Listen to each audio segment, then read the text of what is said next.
Yep, sure. Uh, So I may not want to do the same mistake again. yeah. So to get the others know, in the last batch demo session, I forgot to record, and then we continued and we completed the session as well. So to avoid that, we started our recording now itself, and I'm sharing my screen.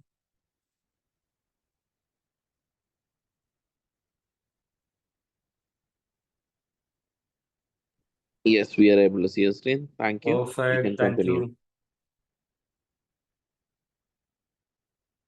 So, yep, welcome everyone, and I would like to invite welcome everyone for the session, a demo session on UiPath Agentic Automation, where we will be covering a lot real-time use cases, like how we will be building, and each and every concept is going to be an use case driven, right? And so to know about me, myself, Pathrudu Chintakayala, and working as a solution architect in the space of automation and AI.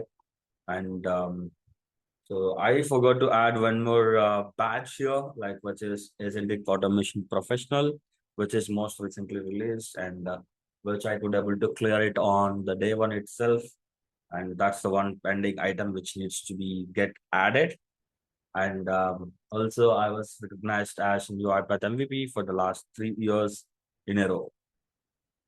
And so, before we actually jump into the topic, instead of saying like why agentic and why now, so obviously it's going to be there will be a saying, right? Like it's never late. So it's always better to start even uh, before it getting delayed, right? So we are listening to this agentic terminology, or the about the agents and the Gen AI and LLMs, all these technical buzzwords we are listening since a long time.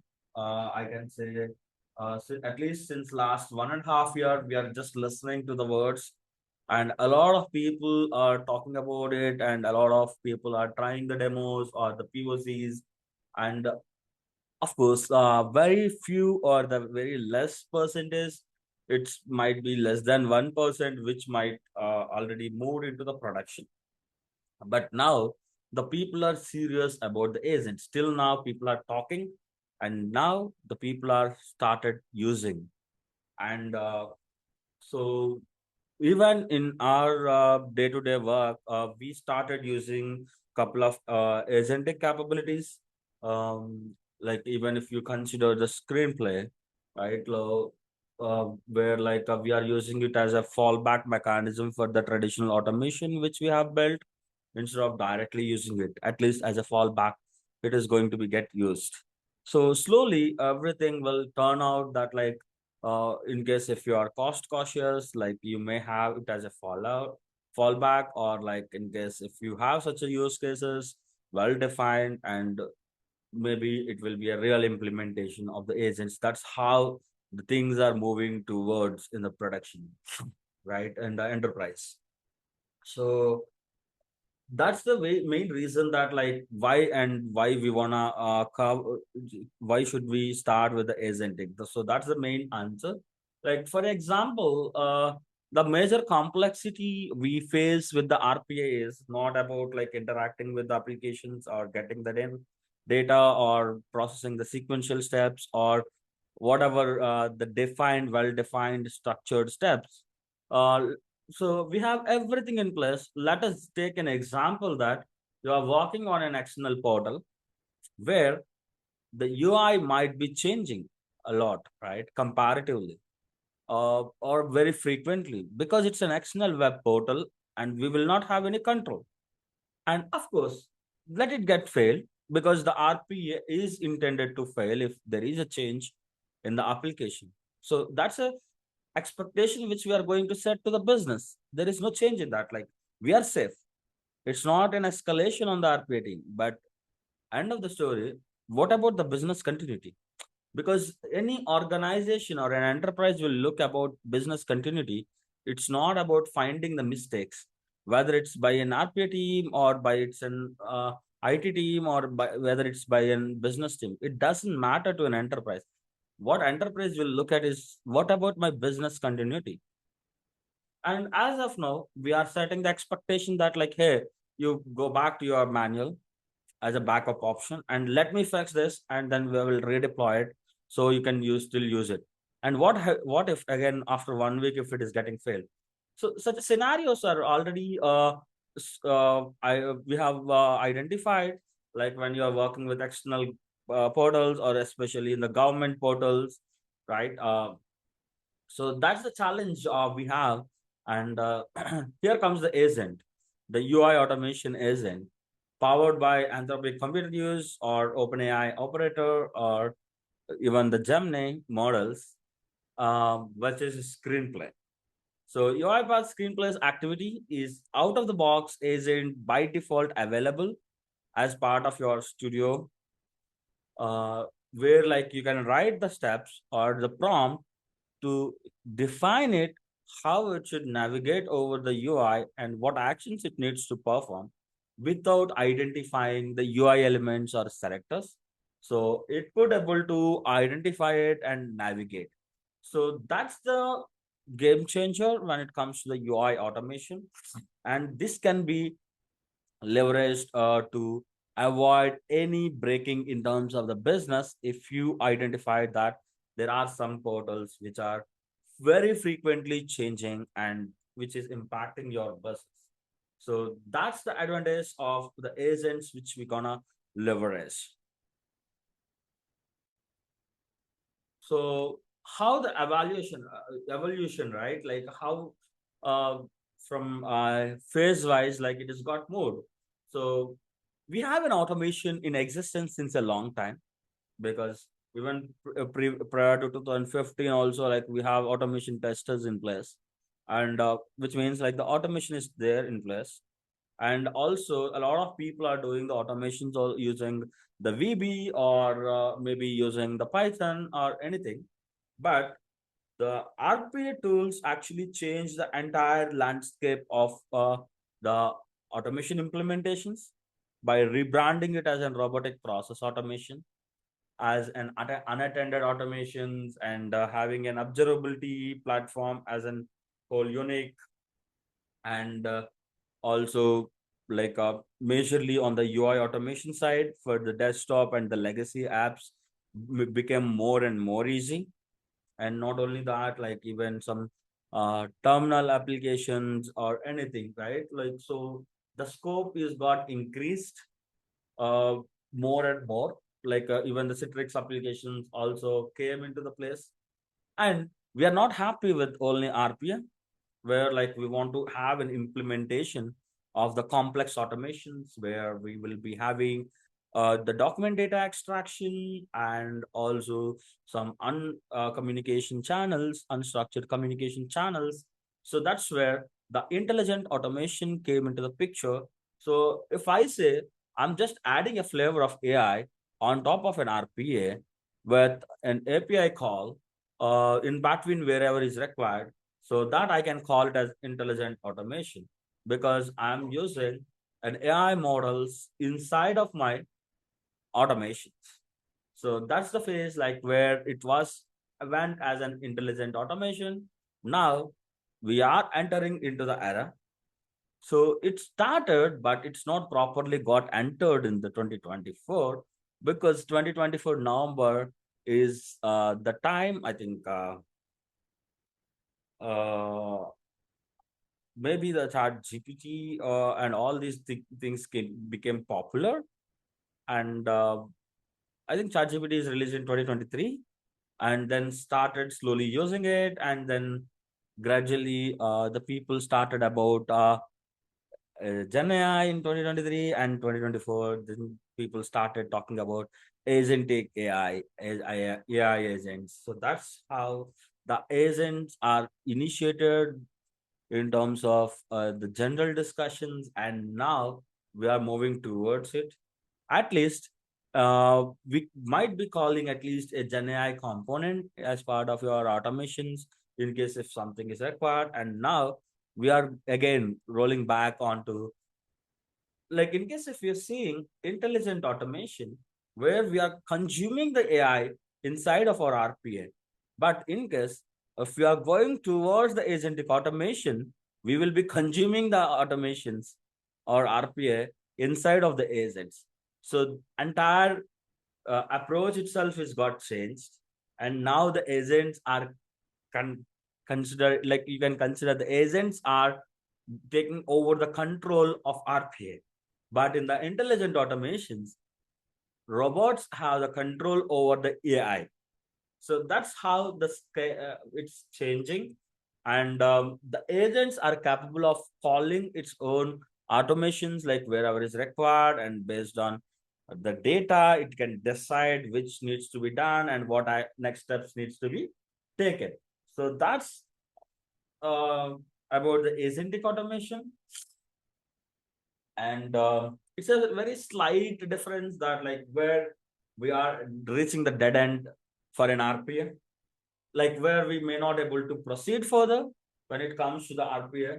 So everyone knows that, like, it's a rule based, and it cannot have a decision making in place, and based on whatever the past historical executions, it cannot learn. And also uh, so it's like kind of like it cannot understand the intent, and it will just follow the rules exactly, like. And however we have coded an RPA, the same things it can do 1,000 times. But if one scenario got changed, it cannot work even at least once. So that's how the RPA is having its own limitations, whereas the agents are not having any such limitations. It is capable and it is adaptable based on whatever the scenarios it is encountering, and it may require some guidance, right? But it's not all the times. Slowly, it will start learning from the historical patterns, and then it can decide on, like, what route it needs to take. And so it is very short note. In case if you have a fixed rule set and you know what needs to be done and what exactly is the output, then you'll go with the RPA. And in case if you have an ambiguous inputs and maybe some reasoning is required, and even it needs to refer to some information and then to perform its tasks, then it's going to be agentic. So that's the difference. And so similarly, like in the previous slide, we have seen different phases, like from the year wise, like in terms of 2015 to 20. So like that, we have differentiated the phases. But here is that, like, the UiPath transformation to go into the agentic, right? Like, see, in case if you want to upskill yourself, the way we should upskill will defined by the product roadmap itself. Because the product, whenever the product is getting evolved, it will keep on adding additional features to that particular platform, like one after the other. The base features will be added and the next features will be added. In the similar way, it will go to the full-fledged platform. So it's not like suddenly some big junk big features or big release will be dropped. So because if you see, till 2019 we have only the studio, robot, and orchestrator. We doesn't have anything in the UiPath platform. Only we have these three products till 2018 and 19. And then it started its expansion, like adding the task mining, document understanding, process mining, and test suite. And then it started adding the AI integrations, like the computer vision and the communications mining and the AI center and all these features. And then it started with the Gen AI connectors. As soon as the ChatGPT is released, UiPath had released the Gen AI connectors, like to interact with the Gen AI in between to summarize or translate, or very few features are released, very limited. And then in 2024, when the people Everyone is talking about the agent. So UiPath has announced its vision. So nothing was built at that time.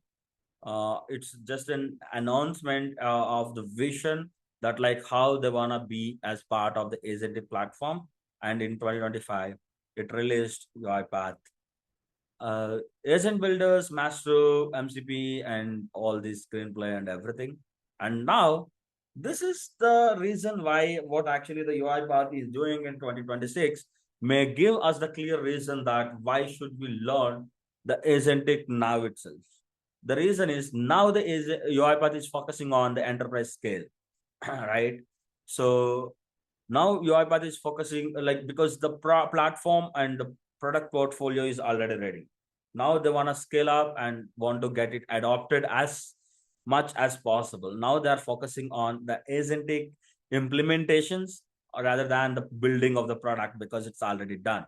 So now this is the right time to kickstart. Like, so I can say this is going to be the golden era, similar to how the RPA used to be in 2016, 17, and that time. So this can give us a very good advantage to be in the front line. So that's where like the agentic learn getting the hands-on with the agentic is much more required. So yeah, as I was talking on it, like the RPA and adding intelligence to the RPA and then coming to the agentic. So there will be a lot of questions, right? Like, because even not only in the UiPath perspective, even from the outside also, I'm listening a lot of questions that still my development of the code is valid. That's how the other people are talking, right? Like outside of the UiPath, in case if you're talking to any dev, oh, the co-pilot is generating all the code or the cloud code is doing all the code, then is my still do I need to do the development?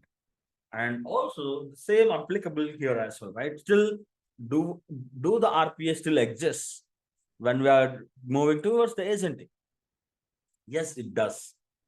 Obviously, the RPA will still exist, but the RPA like whatever the automations which we are gonna build will be consumed or as part of the agents. So still the RPA will be there and you still need to have the knowledge. Along with that, you need to have the agentic knowledge as well. Because when you're building the agents, again, you may need to build your automations, right?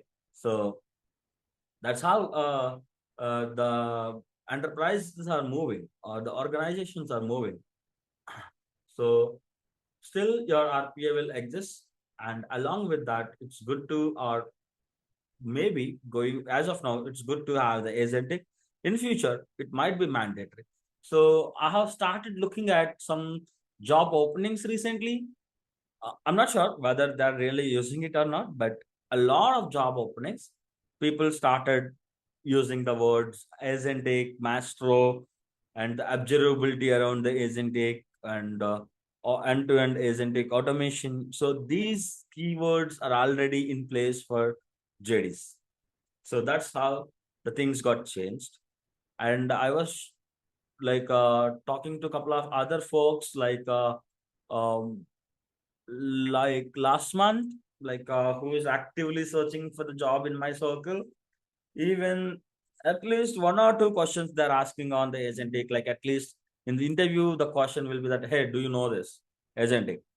And there are some questions around the RAG or the context grounding. So that's how the things are turning out. So it's good to have. And in terms of it's going to give you an added advantage and it will make you to stand out of the crowd.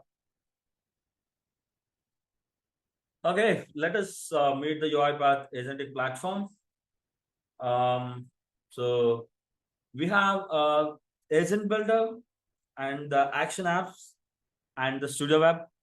So in the studio web itself, like we have even the agent builder and action app. So where we will be developing all of our agents or the end-to-end agents or the action apps, like which is leveraged in case if the agent requires a human assistance, right? And that's how the action apps will be required. for the human in loop, and everything needs to be built from the UiPath Studio Web. And we have the Maestro for orchestra, like observability perspective and monitoring perspective for an end-to-end agentic automation.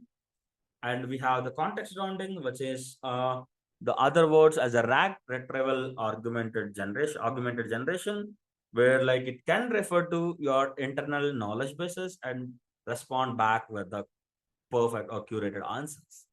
And we have the integration services where like a pre-built connectors are available, and those activities can be directly used as part of your agents as a tools for the agents, like because in the agents LLM is going to be the brain, and the activities and the RPA flows or the API workflows or MCP servers are going to be their agents hands, right? And so we have the MCP servers and the API workflows, like for interacting with the target applications. And also we have AI trust layer, which an enterprise will always look at. So we have a lot of agents which are getting evolved, and we have seen a lot of open source and all these things as well. So what actually the enterprise looks for it, whether to go with an open source or and commercial product platform, right? So the companies will decide based on the governance what they're going to get, right? Security and the governance is going to be the highest priority for any organization rather than using a open source or a free one. So they will not look at only the free or like lesser price or anything. They do look at all the security and the governance and all these details. So that's where the AI trust layer will come into the picture. And we will look at like how guardrails will work and how the PII or PHI or any sensitive information will be masked before sending that to the sharing it with the LLMs, how the UiPath is going to do that masking and replace with the identifiables and then written back. So all these things we will be having in UiPath, which we are going to cover.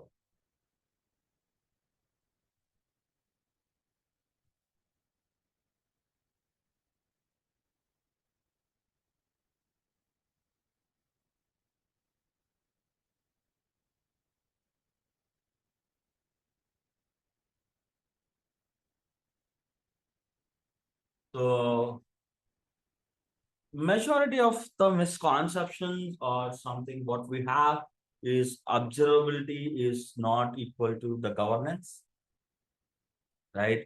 And so the observability is something that like which we will be monitoring on the executions, and we can identify what actually happened, right? And whereas the governance is to control what will be happen or what is allowed to happen. So which means that like governance is to controllability of the actions, and the observability is to see the actions whatever is happened. So that's the difference. So like there is a saying, right, like prevention is better than cure. So in such a way that like the governance is must to be there, so it should have the control of allowing or disallowing. And then that's the difference of between the governance and the observability. And the why agents are fail in the production. So any applications fail in the production in case if there is no proper testing in place. So if there is a proper testing, regression testing for any application, and a proper way of all the functionalities are tested properly, and the test coverage is good, and then the production there will be a very less chances for the applications to fail in the production. So the same applies to the agent. It's more on the evaluations which we are going to do, and the guardrails or the controllability on top of the agents or the data which the agent is getting and uh, performing the actions. So we need to have a control over those. And in case if we are not having any of these, then there is a high chances of the failure. So let us assume that we built 100 agents and deployed into the production. and none of it is working, or you have started failing. So it is not going to help anything. So we need to build the agents in such a way that it should be reliable in the production, and it should be stable in the production. And that's how the is like we need to follow a proper evaluations and the proper fallbacks in place and the proper guardrails in place. So that's how the agents are need to be built. So we need to make sure that like everything is built properly before we are releasing it to the production, and choosing the right one. So not all the processors or not all the use cases are required an agent. There will be some use cases where you feel that it's a deterministic and we have a static input and outputs. Then we need to go with the robots or the RPA. And instead going with the RPA, if we are going with agent, then your automation will non-deterministic, and there is high chances of going in a wrong direction as well. So it's not about using the agent always is the right approach. So we need to figure out whether this can be done with an RPA, or whether this can be done with an RPA and traditional AI systems, or do we really need to have an agent? So the first and the basic question is, does this use case really requires an agent? And based on that, we need to identify what needs to be chosen, and why it is agent and why not it's an RPA. So all this needs to be in place for us, so to have a better outputs outcomes in terms of our implementation of the agents or the RPA. So we have some use cases, I guess. Let us get into the demo directly. And before I go for the demo, let me see.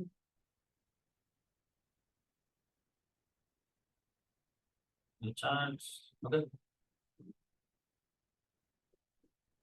So before I go for the demo also, I want to showcase that like how are we going to cover and what are we going to cover as well, right? So for everyone who have registered, everyone will have access to the recordings or session recordings, and everyone could able to see or receive. So the entire recording and the session resources will be uploaded on the same day. So this is the platform which we have built to share or access, share access to the people whoever is registered. So you can go to the browse my courses and you can click on start, and you could able to see the all the courses here. So module wise and the topic wise as well. And for every session, you will have the class notes. Whatever is available depends on if it is completely theory, you will be getting the class notes, and if it is use cases or something which you are building, and if you're so you will be getting even the solution as well, solution export as well, which you can use it by importing. So how we are going to cover is like we are going to cover the basics, which is more of the conceptual, and then we will have for related to the RAG, we will have some use case and by ingesting some data, and then we will be doing it. And from post that, like after covering some basic stuff of how the agentic automation look like, or like what are the life cycle and what are the different introductions to different interfaces, and also to cover the integration services whatever we are going to use. So those introductions will be covering, and even the context grounding, how do we set up, and the introduction to context grounding indexes and the RAG and all these things. And post that, we will be defining a use case, and we will be setting up this environment, and then we will start implementing or we'll start explaining the concepts.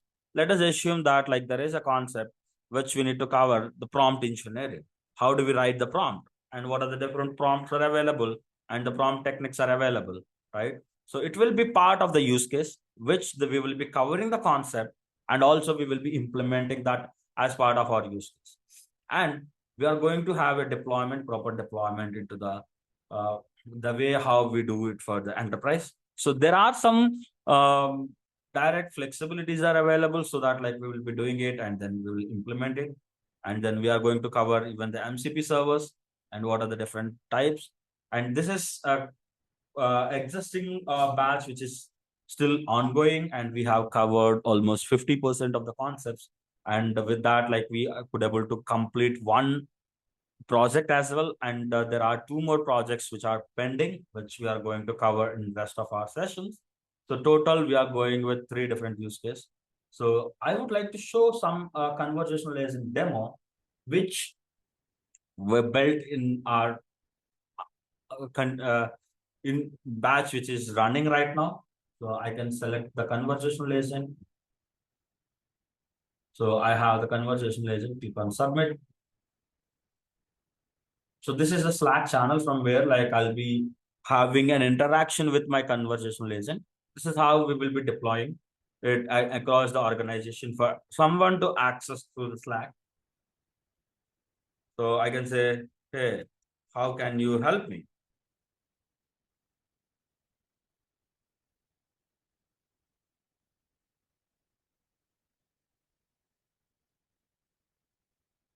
So it is saying that, hey, I'm here to assist you with IT related issues or the questions you might have. Here are some examples of how I can help and provide access to the system applications, blah, blah, blah, and all those things. I'm facing issue with connecting VPN.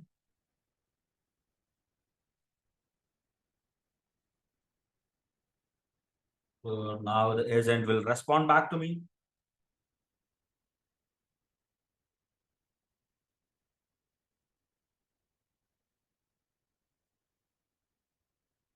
So it is giving me some troubleshooting steps. So, and also now saying that now an error mapping or something.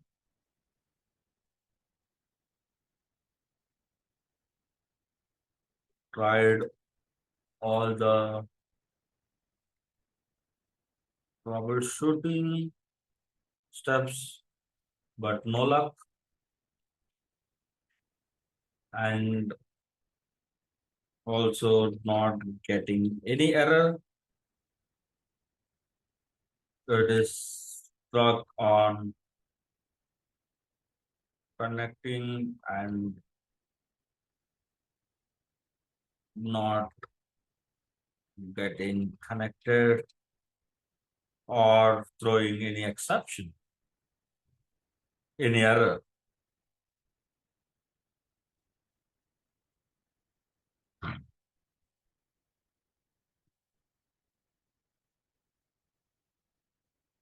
Since you have tried all the troubleshooting steps without any errors, it might require a deeper investigation by IT team. Would you like me to create a support ticket for the issue? Yes, please create the ticket.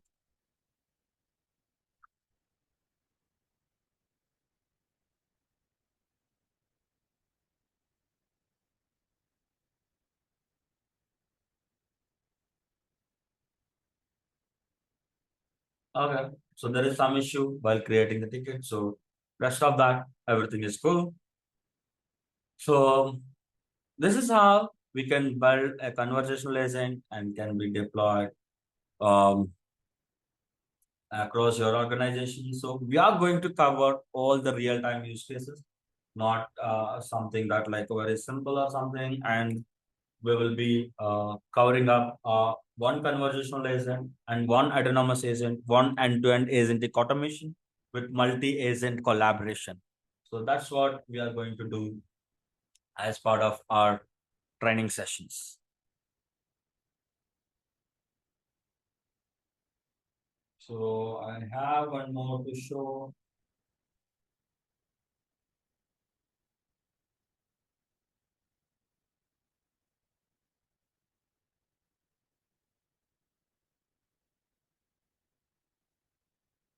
So this is one of the enterprise use case which we are going to cover as part of our training session. Maybe the same, or like we may increase bit more complexity or like anything, but it's going to be very much similar to the enterprise how we generally do in our organization and deploy it across. So every step we are going to follow and everything will be in place. So I can click on debug. So save and debug.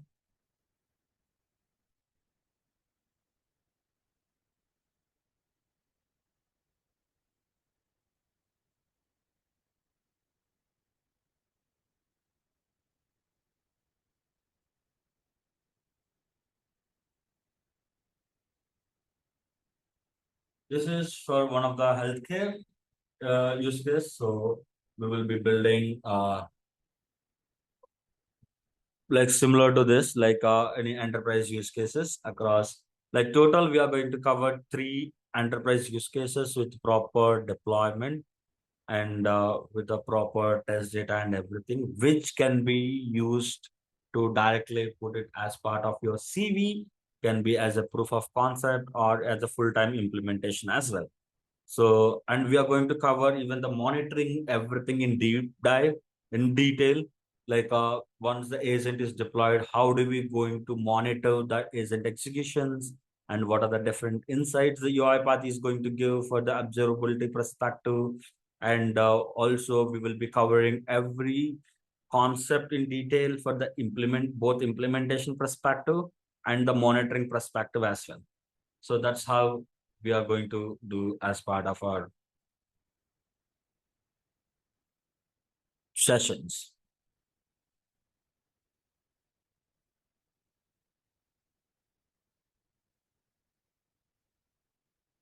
So it's taking some time, but it will be done.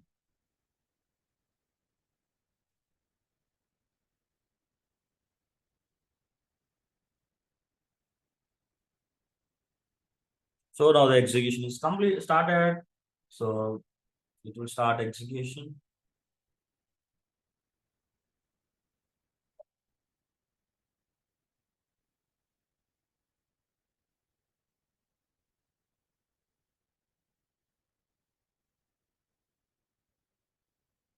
So I'm not check. I didn't check like what type of email I have, but I just triggered it on the mailbox. But let us see whether it is coming or not. So it's got error because the input might not be the same. So if I go here, get newest email, what do I have?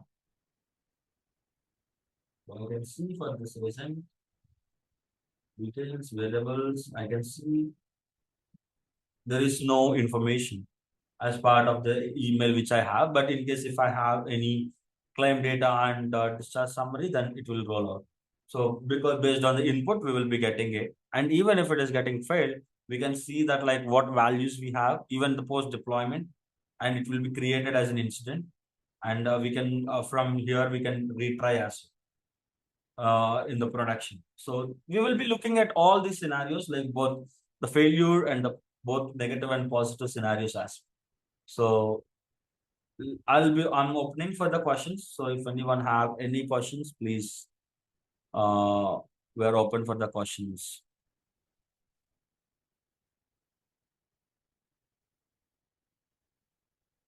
Yeah. Pathrudu. Yeah, this is Gurua from Canada, Toronto. Okay. Yeah. Hi. Sai Kiran today connected and I joined today. Thanks for the given the in detail, information. I am in RPA background last 8 years almost. 8 to 9 years. I started UiPath also. I tried the last bank. Now lot of changes is there. So now my question is, this agentic AI is enterprise level. You are saying that, correct? So is Yes. it, what is the success rate of this agentic AI is going on? That is the, because so no matter what we convince to anything in the client, anything, correct? What you can say that success rate of this running in the production actual things, if you say that, and how that UiPath giving confident for that. Okay, let So me put my answer to this question based on the experience I have. So yeah, it's a bit difficult to handle mm, um, with the business users or the stakeholders, that's going to be a challenging thing because they'll say that how can I trust it, right? Yes. So what we have done for one use case is, instead of making it an autonomous agent, we made it as a mandatory human in the loop for a couple of days. So till the business gets the confidence, we can keep it as a mandatory human in loop. So for every time before it takes the decision, it will be a controlled execution. And what we have observed with the UiPath agents is that, like, in case if the agent is not performing as expected by us, maybe it can be because of the prompt or anything, whatever we have given. So we can provide the feedback. There is a feedback loop. Based on the feedback what we are giving, it is automatically correcting its steps next iterations, and it is getting improved day by day by taking the feedbacks. So we need to provide both positive and negative feedback. That's what we need to do to an agent in the testing phase itself. Not to, till we should not wait till the production, but in case if something really goes wrong miserably, then we can have that human in loop based on the thresholds. And see, because maybe some time back when we are implementing some POCs or something, at that time we are not having the guardrails, but now we have the guardrails, right? So there are a lot of things which got increased to control the hallucination of the agent. See, the thing is, what we need to focus here is the agent will work, but we need to control its hallucination. So we got some additional capabilities to control the hallucinations. So now, in case if the business is still not trusting the agents, that's okay. We can have the mandatory human in loop to convince the business to let them get the confidence on the agent. Yeah, because why initially even RPA workflow also they are not confident. Okay, your workflow will be fail or something. They confident. But somehow until some phase we came, okay, they also confident. Okay, not 100%. I would say 100% you cannot say that because a lot of things. But now agency is there. But what will fail and what is the next to backup plan? What is the security level? What is that? So a lot of concerns are there. So how to this is the things. Maybe it's general question, but in kind of thing. No, it's a very valid question when it comes to the business stakeholders. Yeah. It's Finally, general. business. It's a valid question when it comes to the business implementations. Yes. And Enterprise. also, UiPath is bringing a lot of more guardrails in terms of the ethical or responsible AI, Gen AI, and all these details. So it is coming up with more and more guardrails. Okay, let's see. This is the things only my mind came. But other than that, what you shown me, how to executing enterprise level and how can I give confident, then the business is ready to do this all things. Then I need to work on maybe. I think this approach will work for you. Like asking them that, like, hey, I'll give you a continuous human in loop. You see it like how it is working for at least a month, and then decide on it like whether to make it autonomous or not. Getting confident from them first. Yes.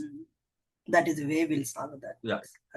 In case if one business unit gets the confidence on you, then other business units will follow.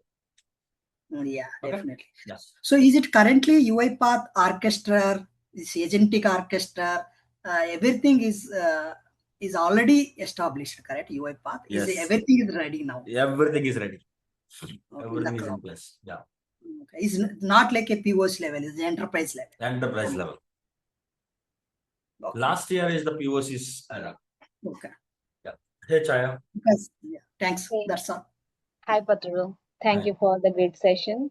And it's an inspiring session, and whatever the work you have been, it's really commendable. Thank you for your work with automation, agentic, beyond that and all. Thank you a lot. And my question is about, I recently attended one of the Screenplay session with the UiPath organization, where with the community level. So I saw he was stating, the speaker was giving a demo that time. Unfortunately, he couldn't get the LLM correctly, do the proper action. So with the city area, the city was not properly entered, or the name it got entered incorrectly. So what is the success rate of the screenplay and all? See, the success rate of the screenplay will be defined based on the how clear prompt you are giving and how small actions you are breaking down. So because it's an autonomous agent, I doesn't want to give the entire process as a single prompt to a one screenplay action itself. I should break it down. So in case if you have a page login, right, the login needs to be separated as a one action, and then we can have the next step as one action and the next step as one action instead of like combining 2 to 3. So the making or breaking down your functionality to the reusable level, like how we do in the UiPath. So we need to break down to a very narrow or 2 to 3 steps or 4 to 5 steps, or like for each screen, one screenplay. So like that we need to have, and we need to have a proper model, and these models will keep on getting increased based on when they start executing. So the proper testing is required, and we should be confident, like we should be confident on the screenplay. But when you are giving a very exact prompt, a right prompt, so and also see, the problem is if it is not failing, it's not a problem, because if it is failing every time means like something is wrong with our prompt. In case if you are seeing or encountering intermittent failures, then that's the challenge. So I you will got your not, point. Yeah. yeah. So you'll not be getting a confidence on the agent, right? Like because sometimes it is working and sometimes it's not working means. But in case if every time it is working or every time it is failing, we are in safe ground. Yes. Yeah. So the thing is, after your analysis, what I understand is it is directly proportionate with number of actions or number of AI units, whatever it will gonna cost. But some people or some developers might put it all in one box, Yes. and then they're gonna execute it in that way to reduce the cost of the agent. See, So it's might be not that going to way it reduce. went wrong. It's not going to reduce, because it's not about the screenplay action. It's more about like how many calls it's making to the LLM. Number of calls. Okay. Yeah. It's not going to reduce for sure. So the action, what it was in one screenplay works, it was just log in and provide the enter the three details about the company, city, and the name. That's all. So Yeah. with that, it logged in perfectly, but entering the data for only three inputs, it mismatch happened. So yeah. See, it depends on the prompt. Just need to be fine tuned, because maybe city might be a searchable drop down or a drop down or something, whether that is properly defined in the prompt or not. So we need to check that. Okay, got you. Yeah. Thank you so much. Yeah. Thanks.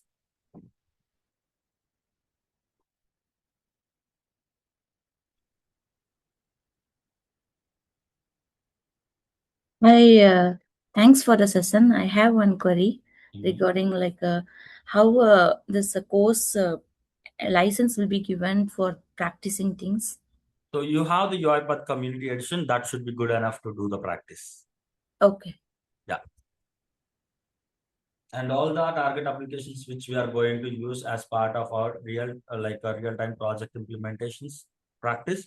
So we will be having either free or a trial of those versions. So we will be taking that, and we are going to work on it. Okay. Yeah. Hey, this is Anand here. Just want a quick question. Do you need to know UiPath basics of fundamental RPA before get on to Agentic?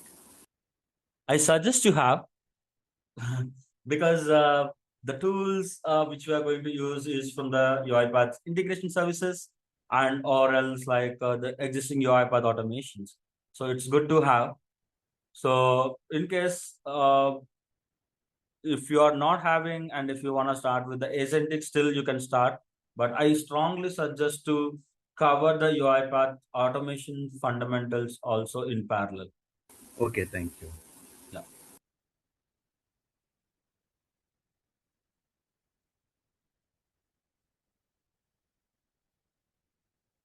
Anyone have any more additional questions?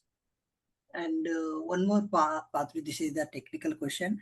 So if we have already lot of one tool, some kind of using, suppose Blue Prism, automation, whatever, okay. So we have process. So we are migrating to that. So what you are going to suggest? We can do directly agentic way redesign, and that will benefit. If we get beneficial, we'll go. That is the way. Or first we can do normal, converting to one tool to another tool, and after that we can upgrade or agentic way. What you It depends on the use case to use case. Depends on use case. Yeah, based on the use case or process to process. So it depends on whatever is feasible. We'll take that approach. So we should not have any static decisions when we are doing such things. Yeah. And is UiPath any recommendation that like it not given anything like rules, standards? The base standards, right? Like how do we identify whether the RPA potential, right? In the similar way, we need to assess the agentic potential as well. That's it. Okay, that's it. Thanks.